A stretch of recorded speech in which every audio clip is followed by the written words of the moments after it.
Hello, good evening. मैं Pavan Rao, YouTube channel maths with Pavan Rao में आप लोगों को पढ़ा रहा हूँ ट्रिग्नोमेट्री। और ट्रिग्नोमेट्री के बीच बीच में कहीं ना कहीं आ जाता है डिग्री और रेडियन वाला। तो थोड़ा सा आज मैं अभी तक क्वेश्चंस नहीं करवाए आपको ट्रिग्नोमेट्री के, फिर क्वेश्चंस भी कुछ हम लोग करेंगे। बेसिक चीज़ें जो थी ट्रिग्नोमेट्री की वो काफ़ी डिटेल से मैं आप लोगों को बहुत अच्छे से पढ़ा चुका हूँ। उन लेसन्स को आप लोग बार बार देखिए। और कोई भी स्टूडेंट, मैंने आपको पहले भी बताया है, अगर आप लोग पढ़ना चाहते हो मुझसे ऑनलाइन तो आप लोग अनअकैडमी प्लस पर ज्वाइन कर सकते हो। ऑफलाइन आप लोग मदर्स एजुकेशन हब में आकर ज्वाइन कर सकते हैं। और ऑनलाइन में जो मैंने बताया रेफरल कोड में आप मैथ्स विद पवन राव लिखोगे तो कुछ डिस्काउंट आपको मिल जाता है। तो आइए 10%, मतलब कुछ का मतलब 10%। तो आइए अब शुरुआत करते हैं। ज़्यादा बातें करने के बजाय हम लोग शुरुआत करते हैं। हम लोग पढ़ेंगे डिग्री एंड रेडियन।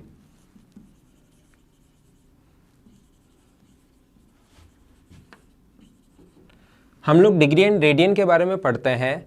तो आप लोग ये छोटा सा, क्योंकि पॉइंट बीच में इसके भी क्वेश्चन आएंगे, फिर भी मुझे समझाना पड़ेगा। इससे अच्छा है कि मैं आप लोगों को 1-2 दिन इसको अच्छे से पढ़ाई दूं, ताकि इससे रिलेटेड अगर कोई भी क्वेश्चन अपने सामने आए तो उसको आप लोग अच्छे से और आसानी से कर पाओ। आइए समझाता हूँ मैं आपको। किसी भी हम लोग एंगल को 2 चीज़ों में माप सकते हैं, डिग्री में और रेडियन में। ये अपने पास 0 डिग्री से 90 डिग्री तक फर्स्ट क्वाड्रेंट है, 90 से 180 तक सेकंड है, 270 तक थर्ड है और 360 तक वापस अपने पास फोर्थ क्वाड्रेंट है। ये फर्स्ट है, ये सेकंड है, ये थर्ड है और ये अपने पास फोर्थ क्वाड्रेंट है। समझने की कोशिश करना, छोटी छोटी चीज़ें मैं समझाता हूँ। शुरुआत में मैं हमेशा ये मानकर चलता हूँ कि आपको कुछ नहीं आता और धीरे धीरे फिर हम लोग आगे की तरफ बढ़ेंगे। अगर कभी भी वो हम लोगों से बोले कि 40 डिग्री का कोण कौन से क्वाड्रेंट में बनेगा, तो 40 डिग्री का कोण ध्यान रखना फर्स्ट क्वाड्रेंट में बनेगा। अगर वो बोलता है 120 डिग्री का कोण कौन से क्वाड्रेंट में बनेगा, तो 120 डिग्री का कोण कौन से क्वाड्रेंट में बनेगा, सेकंड क्वाड्रेंट में बनेगा। ये आप लोग ध्यान रखना, 120 डिग्री का जो एंगल बनता है वो सेकंड में बनता है। अब मैं बोलता हूँ कि -30 डिग्री का कोण कौन से क्वाड्रेंट में बनेगा, तो -30 डिग्री का एंगल जो है वो फोर्थ क्वाड्रेंट में बनेगा। ये आप लोग ध्यान रखना। -140 डिग्री अगर पूछे तो -140 डिग्री का जो कोण है वो फोर्थ क्वाड्रेंट में बनेगा। ये आप लोग याद रखना। तो जब भी पॉजिटिव एंगल आए आप लोगों को एंटी क्लॉकवाइज लेकर चलना है, कभी भी नेगेटिव एंगल आए आप लोगों को क्लॉकवाइज लेकर चलना है। जैसे मैं बोलता हूँ 800 डिग्री का जो एंगल है वो कौन से क्वाड्रेंट में बनेगा, 800 डिग्री का जो कोण है वो कौन से क्वाड्रेंट में बनेगा, तो 800 डिग्री का जो एंगल है, 800 डिग्री का जो एंगल है ये अपने पास 360, वापस 360, 720, 720 में 80 डिग्री और ऐड करेंगे तो 800 आ जाएगा। तो 800 डिग्री का जो एंगल है वो फर्स्ट क्वाड्रेंट में बनेगा। पॉजिटिव एंगल एंटी क्लॉकवाइज लेना है, नेगेटिव एंगल क्लॉकवाइज लेना है। सबसे पहले ये बात आप लोग ध्यान रखना आप लोग, छोटे छोटे पॉइंट्स, लेकिन इस चीज़ को याद रखना कि पाई रेडियन बराबर, ये तो याद ही कर लो चाहिए, पाई रेडियन बराबर होता है 180 डिग्री। और पाई की जो वैल्यू होती है वो ज्योमेट्री से और मेंसुरेशन से आपको याद होगा, पाई का जो मान होता है वो होता है 22/7 रेडियन। पाई रेडियन बराबर 180 डिग्री और पाई की जो वैल्यू होती है वो होती है 22/7। ये आप लोग याद रखना। देखो यहाँ से जैसे क्वाड्रेंट मैंने बनाया 0 से 90 डिग्री, ये अपने पास 1 डिग्री है, ये अपने पास 2 डिग्री है। ऐसे इसके 90 छोटे छोटे भाग करें, ये तो कम से कम 15-20 डिग्री के लगभग है, जो मैंने एक दिखाया एक बार आपको समझाने के लिए। डिग्री को छोटे भागों में कन्वर्ट करेंगे। जैसे मेंसुरेशन मैंने पढ़ाया था, किलोमीटर होता है, आपको अगर याद हो तो, हेक्टोमीटर होता है, डेकामीटर होता है, metre, decimetre, time and distance में भी ये चीज़ें मैं बताता हूँ आपको, सेंटीमीटर, मिलीमीटर। तो ये जो चीज़ें हैं ये मैंने आपको टाइम एंड डिस्टेंस में भी मैंने आप लोगों को पढ़ाई हैं और पढ़ाऊंगा, मतलब, और जो इसमें मेंसुरेशन में मैंने पढ़ाई दी है। किलोमीटर में 10 हेक्टोमीटर होता है, 10 डेकामीटर होता है, 10 मीटर होता है, 10 डेसीमीटर होता है, 10 सेंटीमीटर होता है। ये 10 के रेशियो में चलता है, 10 10 10।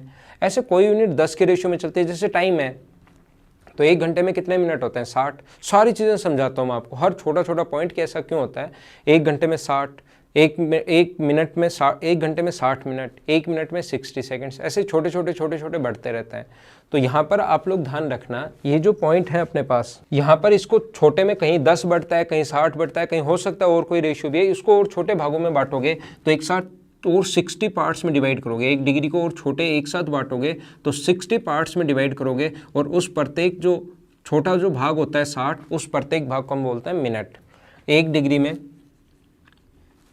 ध्यान रखना 60 मिनट्स होते हैं, ये जो साइन है मिनट का साइन है, और इस मिनट को और एक साथ छोटे भागों में कन्वर्ट करोगे तो 10 में नहीं, इसको भी 60 में कन्वर्ट करता है, वहाँ पर जैसे टाइम को कन्वर्ट करता है। तो 1 मिनट में ध्यान रखना 60 सेकंड्स होंगे। तो 1 डिग्री में टोटल जो मिनट होंगे, सेकंड होंगे, वो 3600 सेकंड्स होंगे। अब कुछ लोग क्या करते हैं, यहाँ से याद कर लेते हैं कि सर ये वाला जो है ना अपने पास, ये अपने पास मिनट आ गया तो एक डिग्री में 60 मिनट हो जाता है। ध्यान रखना समय का इसके साथ कोई भी रिलेशन नहीं है। समय का रिलेशन जो है वो आप लोग इसमें रीजनिंग में सीखोगे, पूरा का पूरा टाइम जो है वो पूरा का पूरा आप लोग रीजनिंग में सीखते हो। मैथ्स में भी टाइम वाले क्वेश्चन मैथ्स में भी वैसे आता है, लेकिन अभी आप लोग ध्यान रखना, ऐसे नहीं सोच लेना कि 1 डिग्री का कोण बनते ही 1 घंटा हो जाता है, मतलब 60 मिनट हो जाता है, ऐसा कुछ नहीं है। क्योंकि वहाँ भी टाइम की यूनिट भी मिनट और सेकंड में चलती है। जब 60 में बांटते हैं तो मिनट और सेकंड में चलती है, तो वहाँ सिर्फ और सिर्फ यूनिट उठाई है, ये चीज़ ध्यान रखना, मिनट और सेकंड्स।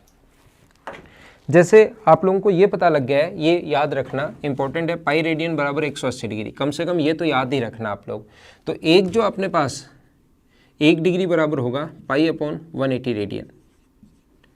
1 डिग्री बराबर होता है पाई अपॉन 180 रेडियन। तो आप लोग ये बात ध्यान रखना, ये पॉइंट आप लोग याद ही रखना है इसको। जैसे 60 डिग्री को बदलना है तो 1 डिग्री में पाई अपॉन 180 रेडियन होता है, तो 60 डिग्री को बदलना है तो 1 का पता है हमें, 60 को बदलना है तो 60 से गुना, तो अपने पास डिवाइड, जैसे ही सोल्व करोगे पाई अपॉन 3 रेडियन अपना आंसर आ जाएगा।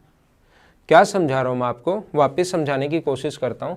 जैसे कहीं भी 45 डिग्री का वो बदलना है तो 1 का हमें पता है पाई अपॉन 180 होता है, 45 को बदलना है तो 45 से इंटू कर दो, तो पाई बाय 4 रेडियन। क्या समझा रहा हूँ मैं आपको, जैसे कहीं भी अगर आप लोगों को बदलना है, जैसे 40 डिग्री को बदलना है तो 1 का पता है पाई अपॉन 180 होता है, और 40 को बदलना है तो गुना किससे कर दोगे, 40 से, 0 से 0, 2/9 पाई रेडियन, ये अपना आंसर आ जाएगा। तो कभी कभार हमें डिग्री को रेडियन में बदलना पड़ता है, जो कि आसान क्वेश्चन है, और नॉर्मली इतने आसान क्वेश्चन इसमें नहीं आते हैं। क्वेश्चन कैसे आते हैं वो चीज़ें मैं आप लोगों को समझाने की कोशिश करूँगा, लेकिन पहले इसको समझ लीजिए। जैसे कहीं भी लिखा हुआ है 3/4 पाई रेडियन को डिग्री में कन्वर्ट करो, तो डिग्री में अगर कन्वर्ट करना है तो 3/4 पाई की जगह 180 डिग्री रख देंगे, 4 से कट जाएगा 45 टाइम, और ये आ गया 135 डिग्री। फिर समझ लो, मैं फिर कह रहा हूँ, डिग्री को रेडियन और रेडियन को डिग्री में बदलना आना चाहिए, लेकिन ये क्वेश्चन नहीं आता है। ये आपको आना तो चाहिए, लेकिन इतना आसान क्वेश्चन नहीं आता है। जैसे कहीं भी अपने पास है 2/3 पाई, रेडियन को डिग्री में कन्वर्ट करना है तो 2/3 पाई की जगह 180 डिग्री रख दोगे तो 3 से 60 बार, और 60 गुना 2 120 डिग्री। ये तो तब जब पाई साथ दिया वो, ये तो तब करना है जब पाई साथ दिया हो। कभी कभार ऐसे ही बोल देगा वो, आधा रेडियन को पाई दे ही नहीं, डिग्री में कन्वर्ट करो। तो हमें पता है कि 1 रेडियन बराबर 180 अपॉन पाई होता है, तो गुना कर देंगे 180 अपॉन पाई से, डिग्री में कन्वर्ट हो जाएगा। पाई का मान कितना रख दोगे, 22/7 रख के सोल्व कर लेना, तो अपना डिग्री में आंसर आ जाएगा। मैं आगे आप लोगों को ये भी सिखाऊंगा कि 1 डिग्री को कितने मिनट, 1 रेडियन में कितने डिग्री, कितने मिनट और कितने सेकंड्स होते हैं, उसमें कहाँ गलती करते हो आप, क्या आंसर होना चाहिए, वो सारी की सारी चीज़ें मैं समझाऊंगा, लेकिन थोड़ा सा सिस्टमेटिक हम लोग लेकर चलेंगे। तो सबसे पहले मैंने आप लोगों को बताया डिग्री को रेडियन में कैसे बदलते हैं। रेडियन को डिग्री में जब पाई आ जाए तब तो पाई की जगह 180 डिग्री रख दो, नहीं आए तो फिर पाई अपॉन 180 से उल्टा 180 अपॉन पाई से गुना कर देंगे, तो भी अपने पास आंसर आ जाएगा। देखो अब आगे मैं आपको समझाने की कोशिश करता हूँ। यहाँ पर ये चीज़ आप लोग ध्यान रखना, क्योंकि इससे रिलेटेड ज्योमेट्री वैसे मेंसुरेशन और ज्योमेट्री में पढ़ा चुका हूँ। ये आप लोग याद रखना, सर्किल की सर्कमफ्रेंस का फॉर्मूला होता है 2πr। यहाँ से दो चीज़ें मैं पढ़ाऊंगा आज और कल, हो सकता है परसों भी। इसको कंप्लीट डिग्री और रेडियन के जितने क्वेश्चंस बन सकते हैं, पूछ सकते हैं, वो सारे के सारे मैं आप लोगों को बताऊंगा। तो आप लोग शुरुआत कर रहे हैं, हम लोग धीरे धीरे सारे पॉइंट्स मैं बता दूंगा, लेकिन कोशिश करना कि सारे पॉइंट आप लोग देखो। नहीं समझ में आ रहा तो एक बार, दो बार, तीन बार देख कर आप लोग समझने की कोशिश करो। जैसे यहाँ से आपने चलना शुरू किया, इस पॉइंट से आपने चलना शुरू किया है और चलते हुए वापस यहीं पर अगर आ गए तो इसको बोलते हैं हम लोग सर्कमफ्रेंस। आप लोग मेंसुरेशन में जाकर एक बार जितना सर्किल मैंने पढ़ा है उसको पढ़ लेना, जितना मैंने सर्किल पढ़ा है उसको पढ़ लेना, क्योंकि यहाँ पर अपने काम आएगा, ये आप लोग पढ़ लेना। तो सर्कमफ्रेंस का फॉर्मूला होता है 2πr और बीच वाला भाग होता है एरिया। सेक्टर का एरिया क्या होगा, और वो जितनी भी चीज़ें मैंने सर्किल की पढ़ाई हैं एक बार आप लोग जाओ मेंसुरेशन में और उसको पढ़ो, क्योंकि वो यहाँ पर काम आएंगे। तो ध्यान रखना इसकी जो सर्कमफ्रेंस है 2πr। तो जब अगर आप यहाँ से चलना शुरू किया और सर्कमफ्रेंस पर चलते हुए यहाँ पर वापस आ गए तो सेंटर पर बनाया गया जो एंगल होगा, यहाँ से इंपॉर्टेंट दो चीज़ें और ये ऐसे क्वेश्चंस बनते हैं, ये आप ध्यान रखना। यहाँ से चलना शुरू किया और वापस चलते हुए अगर यहीं पर आ गए आप लोग सर्कमफ्रेंस पर, तो सेंटर पर बनाया गया एंगल कितना डिग्री होगा, तो सेंटर पर बनाया गया एंगल कहोगे आप लोग 360 डिग्री होगा। क्योंकि ज्योमेट्री और मेंसुरेशन में आप लोगों को पढ़ा चुका हूँ, ये आपको याद होगा कि एक पॉइंट पर बना जो कंप्लीट एंगल होता है वो 360 डिग्री होता है, ऐसा आपको पता होगा। और 360 डिग्री को अगर रेडियन में लिखना पड़े तो क्या 2π रेडियन लिख सकते हैं क्या? डिग्री में लिखना पड़े तो कितना लिख सकते हैं 2π रेडियन। तो मुझे बताइए 1 सेंटीमीटर अगर चलोगे तो सेंटर पर बनाया गया एंगल कितना होगा 2π अपॉन 2πr। इसके बाद दो रिजल्ट निकालेंगे जो दोनों आप लोगों को याद रखना है। अगर वो 8 सेंटीमीटर चले सर्कमफ्रेंस पर तो सेंटर पर बनाया गया एंगल कितना होगा 2π अपॉन 2πr, इंटू कर देंगे r से, और ये रेडियन में है, 2π रेडियन में है तो कट गया, r से r कट गया, तो क्या 1 रेडियन आ गया क्या? तो ध्यान रखना सबसे पहले 1 रेडियन की जो डेफिनेशन होती है, 1 रेडियन की डेफिनेशन ये होती है कि रेडियस के इक्वल आर्क द्वारा जितनी अपने पास रेडियस है उसके इक्वल आर्क द्वारा सेंटर पर बनाया गया एंगल 1 रेडियन होता है। क्वेश्चन एसएससी ने पूछा है और आया हुआ क्वेश्चन है, याद रखना। जितनी अपने पास आर्क है उसके द्वारा सेंटर पर बनाया गया जो एंगल होगा वो 1 रेडियन कहलाता है। 1 रेडियन की डेफिनेशन क्या होती है ऐसा पूछता है, तो जितनी रेडियस है उतनी आर्क द्वारा सेंटर पर बनाया गया एंगल 1 रेडियन होगा, ये आप लोग याद रखना। अगर 5 है तो 5 सेंटीमीटर लंबी चाप द्वारा, 7 है तो 7 सेंटीमीटर लंबी चाप द्वारा सेंटर पर बनाया गया एंगल 1 रेडियन होगा।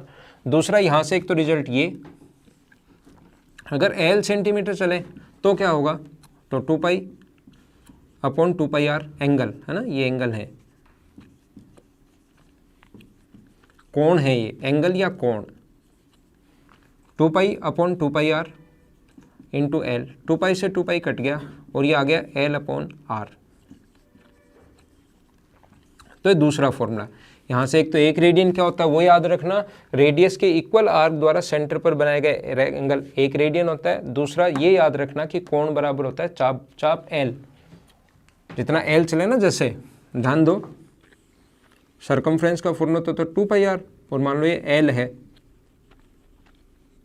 ये R है और ये L है, तो यहाँ पर जो कोण बनेगा वो कंप्लीट ऐसे लिखता है 2πr अगर हो तो सेंटर पर बना एंगल 360 यानी 2π, 1 हो तो 2π अपॉन 2πr, L हो तो कितना होगा, गुना कर देंगे L से।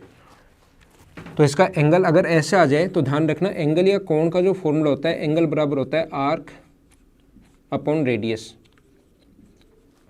और ये रेडियन में होता है, ये बात याद रखने वाली है। कोण का जो फॉर्मूला होता है याद रखना, हिंदी मीडियम वाले भी, कोण बराबर होता है चाप बटे त्रिज्या, और इस प्रकार से जो ये फॉर्मूला होता है ये हमेशा और हमेशा चाप बटे त्रिज्या, कोण बराबर चाप बटे त्रिज्या, ये आप लोग याद रखना हमेशा किस में होता है, रेडियन में होता है। ये याद रखने वाली बात है। इसके क्वेश्चंस भी हम लोग करेंगे, वो भी मैं करवा दूंगा, पहले आप लोग बेसिक समझ लो। उम्मीद है ये चीज़ आपको समझ में आई होगी। यहाँ 2 फॉर्मूले मैंने समझाया, एक तो एंगल का फॉर्मूला कैसे बना और एक मैंने ये समझाया कि 1 रेडियन किसके बराबर होती है, 1 रेडियन पूछता है वो। देखो अगला पॉइंट मैं फिर समझाता हूँ आपको, जैसे कहीं लिखा हुआ है 11 डिग्री 15 मिनट, 11 डिग्री 15 मिनट को रेडियन में बदलिए, तो रेडियन में बदलना आता है, 1 रेडियन बराबर होता है पाई अपॉन 180, हमें पता है 1 रेडियन बराबर अपने पास होता है पाई रेडियन बराबर 180 डिग्री, पाई रेडियन। तो 1 रेडियन बराबर 180 अपॉन पाई, या अपने को पता है कि 1 डिग्री बराबर पाई अपॉन 180, ठीक है ना, 1 डिग्री बराबर पाई अपॉन 180 रेडियन। तो इसको अगर बदलना है तो पहले रेडियन, अपने पास इसको अगर बदलना है तो रेडियन में अगर बदलना है तो पहले डिग्री में तो बदलो, फिर तो जैसे 20 डिग्री आ जाए। तो 1 बराबर पता है पाई अपॉन 180, 20 तो 20 से गुना, यानी इसको पहले डिग्री में बदल लो और पाई अपॉन 180 से गुना कर देना, आंसर आ जाएगा। तो यहाँ पर अपने पास ये है 11 डिग्री 15 अपॉन 60, तो 11 डिग्री 1/4, 45/4 डिग्री, और रेडियन में बदलना है तो गुना करो पाई अपॉन 180 से 4 बार, तो पाई अपॉन 16 रेडियन, ये अपने पास आंसर आ जाएगा। और समझाता हूँ मैं आपको, देखो, और बीच बीच में मैं च्युइंगम चबाता रहता हूँ। कुछ लोग कमेंट में पूछ लेते हैं सर क्या खाते रहते हो, वो डॉक्टर ने बताया गले के बाद गला थोड़ा गीला रहे, सूखे नहीं, क्योंकि लगातार इसमें बोलना होता है। जो ऑफलाइन क्लासेज होती है उसमें तो बीच में रुक जाता है कि चलो ये इस क्वेश्चन को लिख लो, अब इसमें आपको लिखना तो पड़ता है नहीं, इसमें तो लगातार ही चलता रहता है, लगातार ही बातें होती रहती हैं, बीच में कोई भी ऐसे रेस्ट नहीं मिलता कि भाई 2 मिनट 3 मिनट रुक जाओ चलो लिख लो। ऐसे तो हम लोग, क्योंकि उसको टाइम वेस्ट होता है, लिख लो वो तो आप रिपीट करके वापस भी आप पॉज करके लिख सकते हो, इसलिए गला चलता रहे। ऑफलाइन क्लासेज में तो बीच में थोड़ा सा जब तक स्टूडेंट लिखते रहते हैं तब तक बीच में रेस्ट मिल जाता है। देखो, तो यहाँ पर देखना आप लोग, इधर ध्यान देना, एक क्वेश्चन इस प्रकार से जो क्वेश्चन बनता है, ऐसा जो पॉइंट बनता है, इस क्वेश्चन को समझ लो। इसमें कुछ स्टूडेंट इसमें फंस जाते हैं और नहीं कर पाते, ये समझ लेना।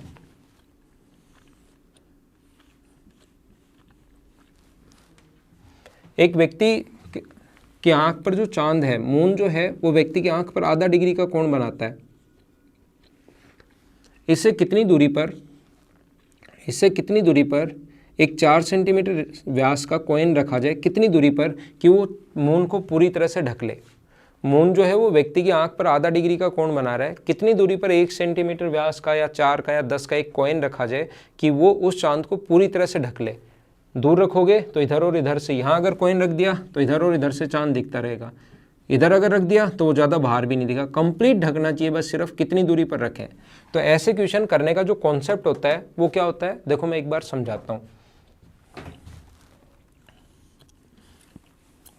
समझ लेना। इसका कॉन्सेप्ट आप लोग समझ लेना। कोण बराबर होता है चाप बटे त्रिज्या। हो सकता है कि आपको कम समझ में आए, लेकिन कॉन्सेप्ट यही है। 1 बार 2 बार 3 बार 4 बार 5 बार देखकर इसको समझने की कोशिश करना। ऐसा क्वेश्चन अगर अच्छा क्वेश्चन बना तो बस यही बनता है, बाकी आसान क्वेश्चन बनते हैं। डिग्री को रेडियन में बदलो, रेडियन को डिग्री में बदलो, और ये इसी टाइप के और भी जो बनते हैं वो सारे मैं करवा दूंगा।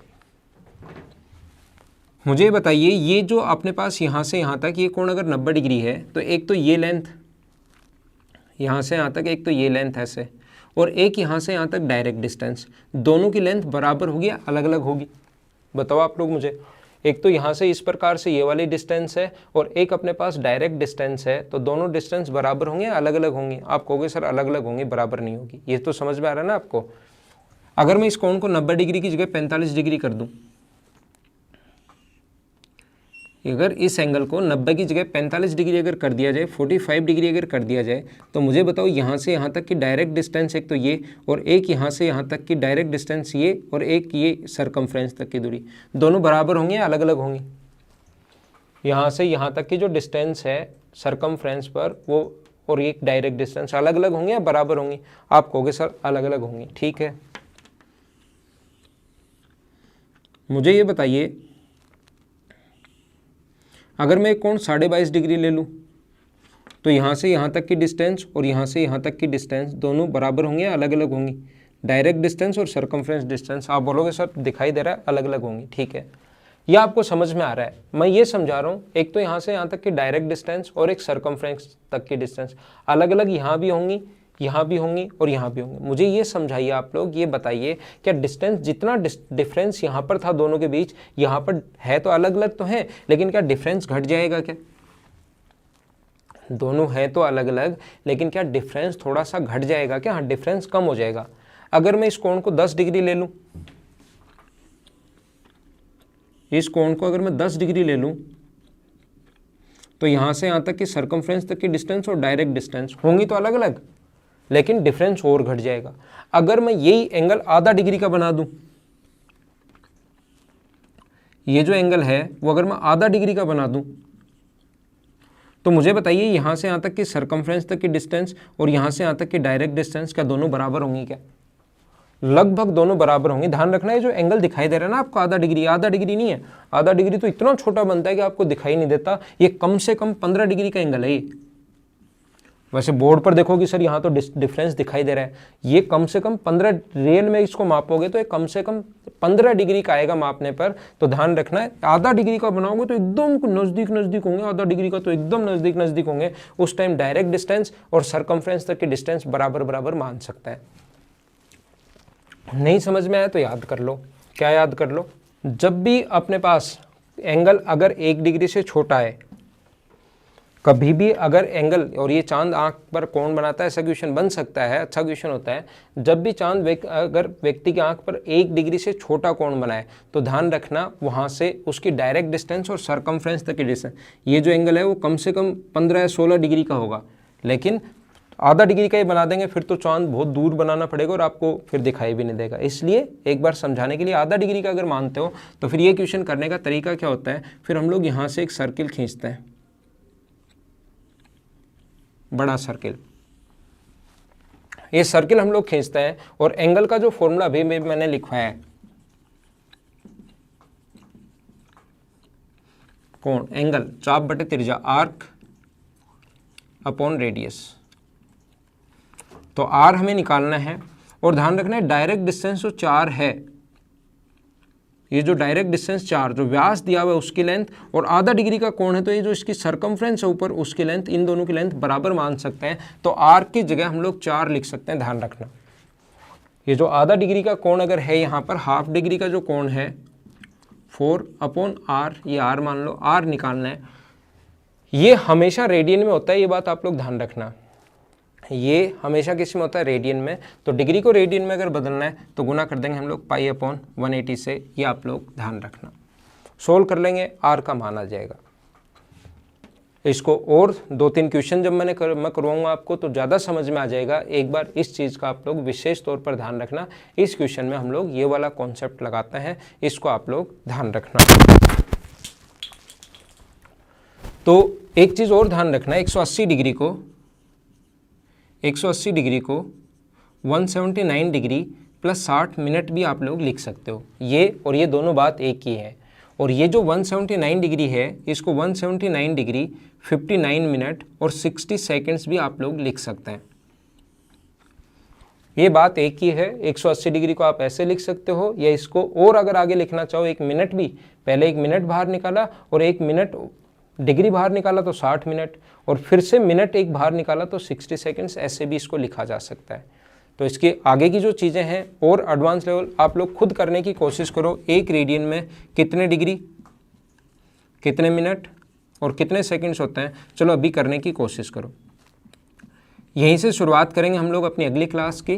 तो कल फिर से मिलते हैं इसी क्वेश्चन के साथ। ये अभी आप लोग कर लो, बताना कल इसी के साथ मैं शुरुआत करता हूँ। आप गलती कहाँ करोगे वो भी मैं बताता हूँ, ऑप्शन में क्या होगा, क्या टिक करोगे वो भी मैं आपको बताता हूँ। अभी थोड़ा कम ही देर का वीडियो रहेगा, ये छोटे छोटे वीडियो ही रहेंगे, इतने ही अपने 25-30 मिनट की। तो बाकी हम लोग अपनी अगली क्लास में कल मिलते हैं। तब तक के लिए bye bye, take care. Videos को शेयर करते रहो और देखते रहो और पढ़ते रहो। Thank you.